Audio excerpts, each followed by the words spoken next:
दिसतं तसं नसतं आणि म्हणूनच जग फसतं.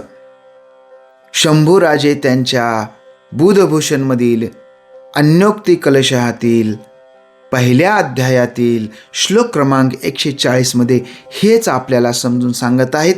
ते कशाच्या आधारे? शाल्मली वृक्ष किंवा सेमल वृक्ष किंवा म्हातारीच्या फुलाविषयी.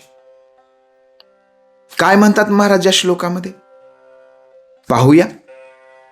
विशालम शाल्मल्या नयन सुभगम वीक्षम सुभगम शुकस्यासित बुद्धिः फलमपि भवेत्तादृश्यमिति चिरं तत्र स्थित्वा फलमपि न काले परिणतम विपाके तु लोण्तः सपदी मरुता स्वप्यपरहतः.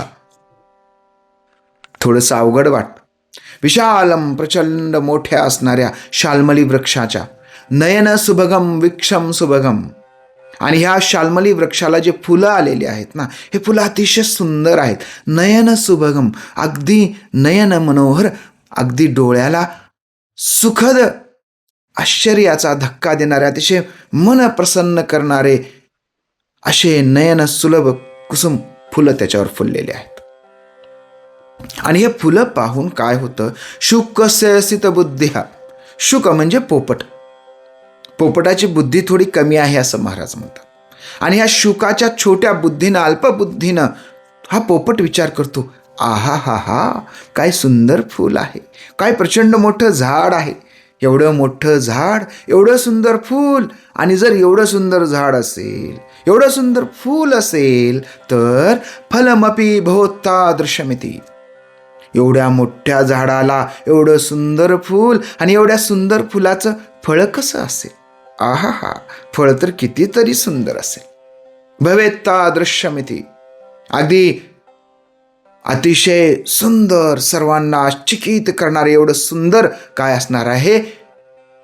फळ इथं येणार आहे. आणि एवढं छान फळ मी खाणार आहे हे मलाच माहिती आहे, कारण एवढ्या मोठं झाड, एवढं मोठं फूल, त्याचं सुंदर सुंदर फळ, आणि ते फळ मी खाणार आहे. आणि मग पोपट काय करतो? हा शुक तिथेच घिरट्या घालत फिरतो, इकडे तिकडे जातो की तिथं येऊन थांबतो, कारण त्याला असं वाटतं की एवढं सुंदर फूल आहे, फळ पण तसंच शानदार येणार आहे. चिरम तत्र स्थित्वा फलमपि न काले परिणतम.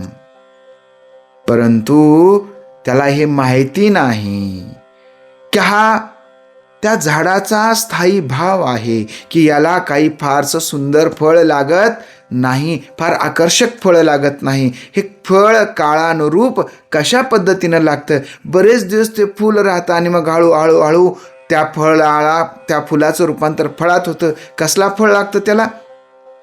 त्याला विपाके तु लोण्तः सपदी मरुता स्वप्यपरहत. एक काळं बोंड तिथं लागतं आणि ते बोंड तो काही पोपट खाऊ शकत नाही. आणि ते बोंड कशाचं असतं? कापसासारखे त्याच्यामध्ये केस तयार होतात. आणि मग हे बोंड तयार झाल्यानंतर ही वाट बघतो हा पोपट, त्याच्यातून काहीतरी चांगलं खायला मिळेल. पण तसं होत नाही, ते फुटतं. आणि मरुता स्वप्यपरहत, आणि वारा काय करतो? त्याला सोबत घेऊन उडून घेऊन जातो आणि ते पूर्णपणे दिसेनासं होतं. पोपट तसाच वाट बघत बसतो, कधी येतंय फळ, कधी खाईन मी. आणि मग महाराज सांगतात की दिसतं तसं नसतं रे बाळा. कितीही मोठं सुंदर फूल असलं म्हणजे त्याला खूप सुंदर फळ येतील असं नाही, कारण ज्याचा त्याचा काय असतो? स्थित्व असतो, त्याचा स्थायी भाव असतो. ज्याला जसं फळ येतं तसं त्याला ते फळ येत असतं. म्हणून जगामध्ये फार सुंदर दिसणाऱ्या, आकर्षक वाटणाऱ्या, सुंदर व्यक्तिमत्व असणाऱ्या नटनट्या आपण पाहतो, पण ह्या नटनट्या आपल्याला काही देतात का?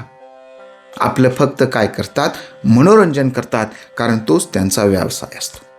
त्यांच्या नादी लागून आपण आपलं आयुष्य, आपण आपलं कार्य हे आपण वाया घालवायचं नाही. उलट आपण आपला फोकस कुठं करायचा? आपल्या कामावर करायचा. खूप सुंदर आहे, छान आहे, गोड गोड बोलतात, आपल्याला समजून सांगतात, आपलं खूप कौतुक करतात. ही माणसं या म्हातारीच्या फुलासारखे सुंदर आकर्षक असतात, पण आतमध्ये आपल्याला फळ मिळत नाही.